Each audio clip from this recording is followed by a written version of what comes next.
আজকে একদম আকাশ পরিষ্কার, একটুও কোথাও মেঘ নেই, আর রোদ্দুরটাও বেশ চড়া উঠেছে। ছাদটা এখনই গরম হয়ে গেছে।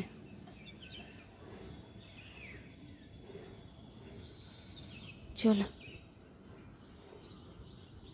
এবারে পুজো করে আর নিচে চলে যাই।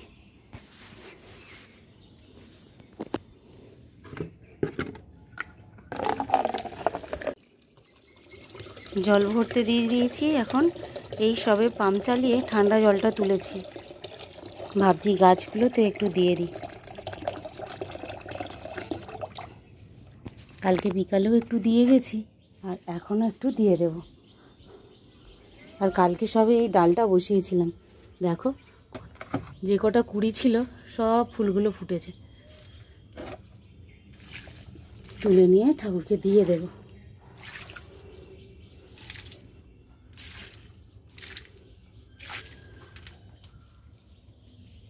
তিনটে জবা ফুল ফুটেছে।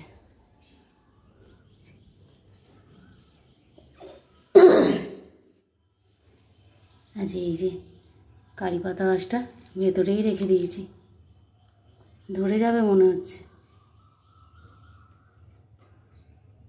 আর সকাল সকাল বানানো হয়েছে বেলের ঘোল, বেল, টক দই, আর আছে একটু ওই নুন, আর হচ্ছে অল্প একটু চিনি, এরকম দিয়ে ভালো করে ঘোল করে ছেঁকে, মানে ছাঁকুনি দিয়ে ভালো করে ছেঁকে নিয়েছি। নাহলে দানাগুলো থাকলে তো একদমই আমার ছেলেরা কেউ খাবে না। তো সেরকম করে আর একটু ফ্রিজে দিয়ে দিয়েছিলাম, বেশ একটু ঠান্ডা ঠান্ডা হয়ে যেতে এখন এবার সবাই এক গ্লাস করে এটা খাওয়া হবে। আর এরকম এই সিজনের সময় বেল তো একদম যেই দোকানেই যাবে সেই দোকানেই পাবে।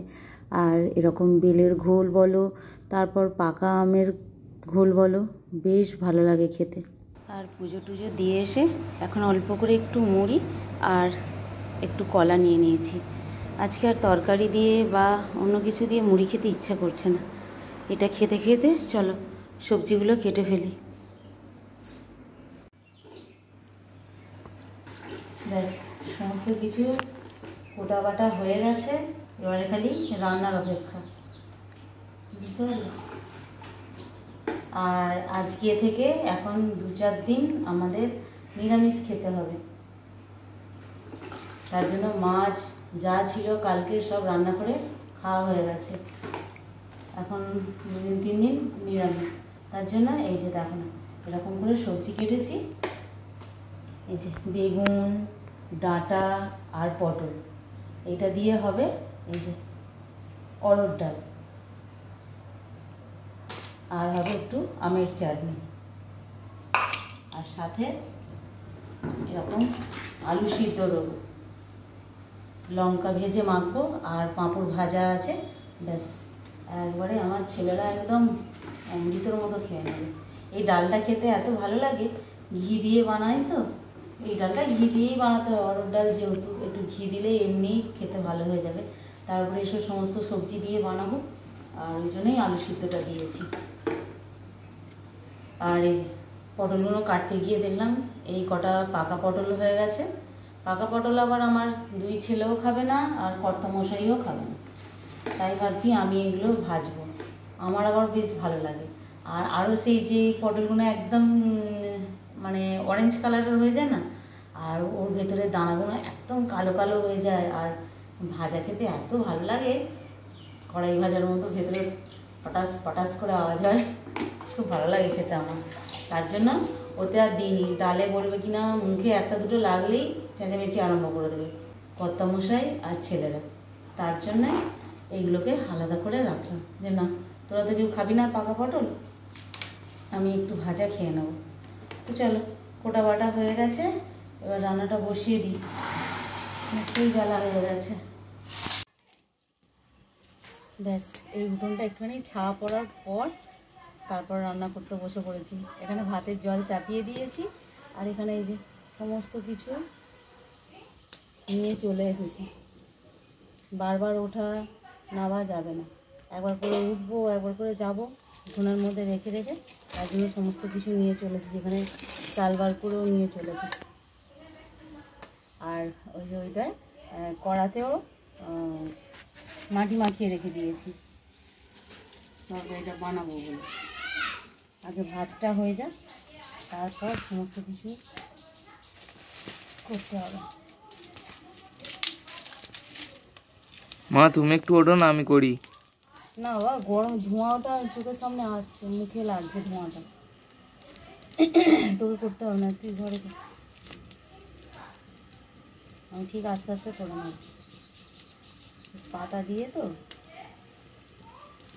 মুখের মধ্যে ধোঁয়াগুলো আসছে, গরমে কষ্ট হবে তো জানো। আমার কিছু হবে না, আমি ঠিক করে নেবো আস্তে আস্তে।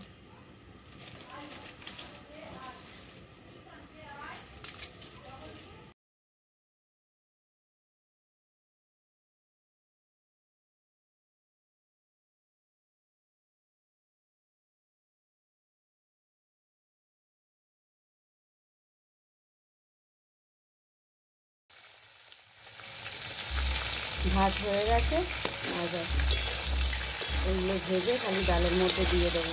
ডালটাও সিদ্ধ হয়ে গেছে, আমের চাটনি হয়ে গেছে, পটল ভাজাও হয়ে গেছে, সব কিছুই হয়ে গেছে। আর তার মধ্যে কত মশাইও বাড়ি চলে এসেছে, রান্না না হতে হতে। এইটা হয়ে গেলে ডালটা হয়ে যাবে।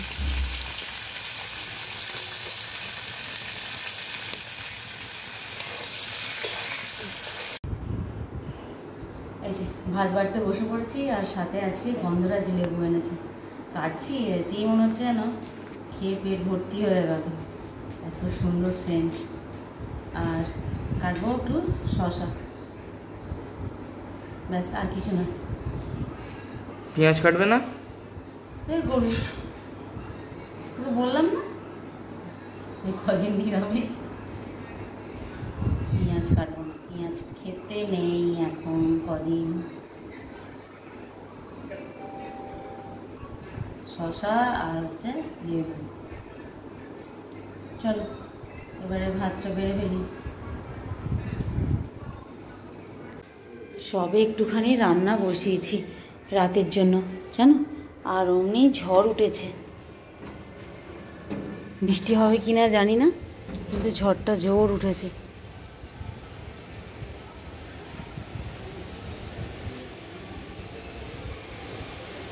বৃষ্টি হলেই ভালো, ঝড়কে কিন্তু খুব ভয় লাগে বাবা। বৃষ্টি হলে তবু একরকম, কোনো ভয় থাকে না, ঠান্ডা ওয়েদার হয়ে যাবে। কিন্তু এরকম ঝড় উঠলে কি ভালো লাগে বলো তো, বিশাল ভয় লাগে। কোথায় গাছপালা পড়বে, কি পড়বে না পড়বে, খুব ভয় লাগে। কিন্তু তারপরে তো প্রথম কথা লোডশেডিং হয়ে যাবে। চলো, এই ঝড়ঝাপটির সময় বাইরে না থাকাই ভালো। আর আমার এই যে নারকেল গাছটা দুটো একটা পাতা শুকিয়ে গেছে, আর ওই পাতা যদি মাথায় এসে পড়ে, ব্যাস মাথা একেবারে গর্ত হয়ে যাবে, ওখানে হসপিটাল ছুটি করতে হবে। ঝড় হয়ে ঠান্ডা হওয়ার থেকে প্রকৃতি বৃষ্টি হয়ে ঠান্ডা হওয়াটা আমার বেশ ভালো বলে মনে হয়। আর এই সময় আবার ছেলেরা খেলা চালিয়ে বসে আছে। তো চলো, টাটা।